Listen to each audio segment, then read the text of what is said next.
మైనా stories. Punnamma ఇరుగుపొరుగు అమ్మలక్కల కంటపడకుండా దొడ్డిదారిన ఇల్లు చేరుకుంటుంది. ఆ విషయం తెలియని అమ్మలక్కలు చాలాసేపటి నుండి పున్నమ్మ కోసం ఇంటి బయట కాచుకొని కూర్చుంటారు. ఇంతలో పున్నమ్మ కొడుకు రాజేష్ పని నుండి వస్తాడు. ఇంటికి ఉన్న తాళం తీస్తాడు.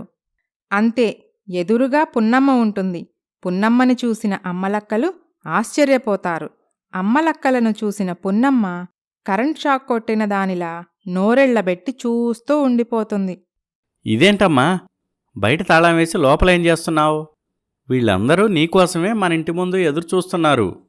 అవును పున్నమ్మొదినా, నువ్వు మా కళ్ళ ముందే కదా బయటికి వెళ్ళావు. నువ్వు వెళ్ళినప్పటినుండి మేము మీ ఇంటివైపు గమనిస్తూనే ఉన్నాం. తిరిగి ఎప్పుడొచ్చావు? అయినా బయట తాళం ఉండగా లోపలికెలా వచ్చావు? పున్నమ్మ నీళ్లు నములుతుంది. అంతలో కోడలు మధులత ఆయింట్మెంట్ తీసుకొని అత్తగారి దగ్గరకు వస్తుంది. అత్తయ్య అత్తయ్య, రండి, నడుముకి ఆయింట్మెంట్ రాస్తాను. ఏమైందే మా అమ్మకు? నువ్వుండి ఇంట్లో పనంతా మా అమ్మ చేత చేయిస్తున్నావా? అయ్యో, అది కాదండి అత్తయ్యగారు, అదిగో ఆ సందుగోడెక్కి దూకినప్పుడు నడుములు పట్టుకున్నాయి. అది విన్న అమ్మలక్కలు విషయం అర్థమైనట్లుగా ఒకరివైపు ఒకరు చూసుకుంటూ ఉంటారు. నువ్వున్నావుగా, ఏదైనా అవసరమైతే నువ్వు గోడెక్కవచ్చు కదా, మా అమ్మని ఎక్కిస్తావా? అబ్బా, నేను కూడా అత్తయ్యగారితో పాటు గోడెక్కానండి. అసలు మీ ఇద్దరు గోడెందుకు ఎక్కారే? పున్నమ్మ చెప్పొద్దంటూ కోడలికి సైగ చేస్తుంది. మధులత అవేమీ వినిపించుకోకుండా, అబ్బా, మీకేమీ తెలీదు. ఇంటి లోపలికి రావాలంటే గోడ ఎక్కాలి కదండీ. ఇంటి లోపలికి రావాలంటే గోడెక్కాల్సిన అవసరమే ఉంది? నేరుగా వీధి గుమ్మం గుండా తలుపులు తీసుకొని రావచ్చు కదా. ఏమో, నాకేం తెలుసు? అత్తయ్యగారు ఏం చెప్తే అదే చేశాను. ఏంటమ్మా ఇది? వీధి గుమ్మం వైపు తాళం వేసి ఇలా సందుగోడ దూకి లోపలికి రావాల్సిన అవసరమేముంది? ఆ అవసరం పాపం మీ అమ్మకి మా వల్లనే కలిగింది కాబోలు. ఏ పున్నమ్మొదినా, అంతే కదూ? అందరూ అడ్డదిడ్డంగా సమాధానం చెప్తారేంటి అసలు విషయం చెప్పకుండా? అది మీ అమ్మే చెప్పాలి. ఏంటమ్మా, ఏమి మాట్లాడవే? పాపం ఏం మాట్లాడుతుందిలే. అవునరా అబ్బాయి, నీ పెళ్ళాం ఎంతవరకు చదువుకుంది? చాలా పెద్ద చదువు చదువుకుంది. పెద్ద చదువన్నావు బానే ఉంది. అదే ఏం చదువుకుంది? మనసులో రాజేష్, అమ్మ ఎవరైనా అడిగినప్పుడు మధులత పెద్ద చదువు చదువుకుందని చెప్పమంది. కానీ ఎంతవరకు చదివిందని చెప్పాలో చెప్పలేదు కదా. ఇప్పుడు వీళ్ళకి నేనేం చెప్పాలి అని ఆలోచిస్తూ ఉండగా ఆలోగా పున్నమ్మ కలగజేసుకుని, ఒరేయ్, అలసిపోయొచ్చావు, లోపలికి వెళ్ళి స్నానం చేసి ఒక ముద్ద తినుపో అని కొడుకును కోడలిని అక్కడి నుండి పంపించేస్తుంది పున్నమ్మ. పున్నమ్మొదినా, నువ్వేదో దాస్తున్నావని మాకు డౌట్ ఉండేది. కాని ఇప్పుడు నీ ప్రవర్తన చూస్తుంటే అది నిజమనిపిస్తుంది. మర్యాదగా నిజం చెప్పు, నీ కోడలు ఎంతవరకు చదువుకుంది? తేలుకుట్టిన దొంగల మౌనంగా ఉంటుంది పున్నమ్మ. ఈ పున్నమ్మ అలా చెప్పదు. నిజం ఎలా రాబడతానో చూస్తూ ఉండండి. అమ్మాయి మధులత, ఓసారిలా రామ్మా. ఏంటి పిన్నిగారు పిలిచారు? ఇదిగో అమ్మాయి, నీ చదువు గురించి మాకు నిజం తెలిసిపోయింది.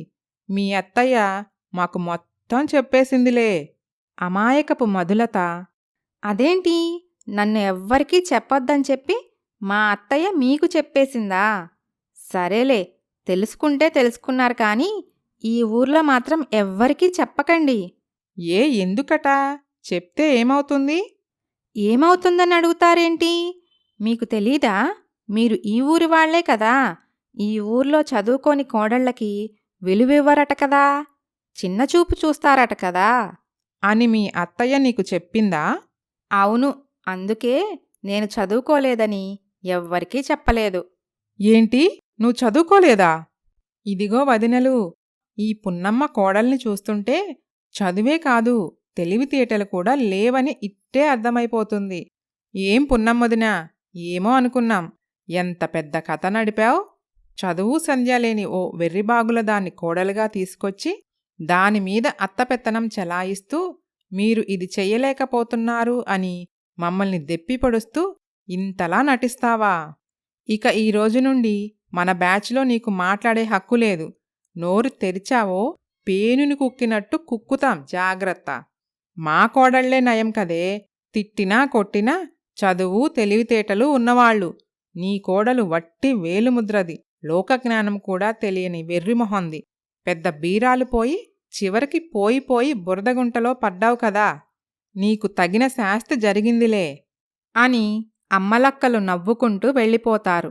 పాపం పున్నమ్మ తన నాటకం బయటపడిపోవటంతో బేలచూపులు చూస్తూ ఉంటుంది. ఏమైందత్తయ్యా, ఎందుకలా ఉన్నారు? ఇదంతా నీ వల్లే. ఇన్నాళ్ళు నేను ఎంతో కష్టపడి కాపాడుకుంటూ వచ్చిన నా పరువంతా ఈరోజు పోయింది. మా బ్యాచ్లో ఎప్పుడూ నాదే పైచెయ్యి. నేను మాట్లాడితే ఎదురు మాట్లాడేవాళ్లు కాదు. అనవసరంగా నీలాంటి అమాయకురాల్ని, చదువు సంధ్య లేని దాన్ని కోడలిగా తెచ్చుకొని పెద్ద తప్పు చేశాను. దీనికి బదులు చదువుకున్న దాన్ని తెచ్చుకొని దాని చేతిలో తన్నులు తిన్నా బావుండేది. ఇంత అవమానం జరిగుండేది కాదు నాకు. నీ మొహం నాకు చూపించకు, అవతలికి పో అని కసురుకోవటంతో పాపం మధులత కన్నీళ్లు పెట్టుకుంటూ లోపలికి వెళ్ళిపోతుంది. ఆ రోజు నుండి పున్నమ్మ ఇంతకు ముందులా అమ్మలక్కలతో చేరి పిచ్చాపాటీ ముచ్చట్లు పెట్టుకోవటం మానేస్తుంది. ఒకరోజు పున్నమ్మ బయటికి వెళ్తూ ఉంటుంది. ఆమెను చూసిన అమ్మలక్కలు, అనుకున్నదొక్కటి అయినది ఒక్కటి, బోల్తా కొట్టిందిలే బుల్బుల్ పిట్ట. అనుకున్నదొక్కటి అయినది ఒక్కటి, బోల్తా కొట్టిందిలే బుల్బుల్ పిట్ట అంటూ హేళనగా పాటలు పాడుతూ ఉంటారు. కోపంతో వాళ్ళని ఏమీ అనలేక రుసరుసలాడుతూ ఇంట్లోకి వెళ్ళిపోతుంది పున్నమ్మ. ఆ రోజు నుండి బయటకు వెళ్లటం పూర్తిగా మానేస్తుంది. ఈ విధంగా జరుగుతూ ఉండగా ఓ రోజు లక్ష్మమ్మ, రవణమ్మ, సరస్వతమ్మల కోడళ్ళు వాళ్లని ఇంట్లో నుండి బయటకు నెట్టేస్తారు. బాధపడుతూ దిగాలుగా కూర్చున్న అమ్మలక్కలను చూసిన మధులత వాళ్ల దగ్గరకు వెళ్ళి వారిని ఓదార్చుతుంది. మా ఇంట్లోకెళ్దాం రండి పిన్నిగారు అని ఆప్యాయంగా వాళ్లని ఇంటికి తీసుకొని వెళ్తుంది. వేరే అవకాశం లేకపోవటంతో మధులత వెంట వాళ్ల ఇంట్లోకి వెళ్తారు అమ్మలక్కలు. అత్తయ్య, మీ అనుమతి లేకుండా వీళ్ళని లోపలికి తీసుకొచ్చినందుకు నన్ను క్షమించండి. వీరందరూ మీ స్నేహితులు కదా, అందుకే తీసుకొచ్చాను. మమ్మల్ని క్షమించు పున్నమ్మొదిన, నువ్వు చేసిందే మంచి పని. నీ కోడలు నువ్వు గీసిన గీత దాటదు. నువ్వు చెప్పిన మాటను వేదవాక్కులా అనుసరిస్తుంది. అవును వదిన, చదువు లేకపోయినా అమాయకురాలైనా సంస్కారం, అత్తగారంటే గౌరవం, ప్రేమాభిమానం ఉన్న కోడల్ని తెచ్చుకున్నావు. నువ్వంటే నీ కోడలికి చాలా గౌరవం. ఇలాంటి వాళ్ళు ఈ కాలంలో దొరకటం ఎంతో అదృష్టం. నిన్ను హేళనగా మాట్లాడినా, మధులతని అంత అవమానించినా అవేమీ తన మనసులో పెట్టుకోకుండా మా పరిస్థితికి మాపై జాలిపడింది. ఇలాంటి స్వచ్ఛమైన మనసున్న కోడలు దొరకాలంటే ఎన్నో జన్మల పుణ్యం చేసుకోవాలి వదినా. ఆ భగవంతుడు నీకు ఆ అదృష్టం కల్పించాడు. వారి మాటలకు పున్నమ్మ మనసు మారుతుంది. నన్ను క్షమించమ్మా మధులత, నువ్వు నాకు దొరికిన వరం. నీ మనసు చాలా బాధపెట్టాను. ఏంటత్తయ్య అలా అంటారు? నాపై సర్వాధికారాలు మీకుంటాయి. మా అమ్మ తిడితే నేను కోప్పడతానా చెప్పండి? పేరుకే మీరు నాకు అత్తయ్య. అయినా నేను మిమ్మల్ని ఏనాడూ అత్తగా చూడలేదు. మా అమ్మలాగే చూశాను. అప్పటినుండి పున్నమ్మ కూడా కోడల్ని ప్రేమగా చూసుకుంటూ ఉంటుంది.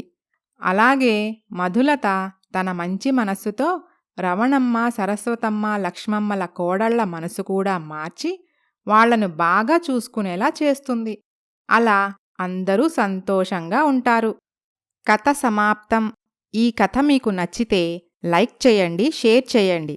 మరిన్ని మంచి కథల కోసం మైనా స్టోరీస్ ఛానల్ని సబ్స్క్రైబ్ చేయండి.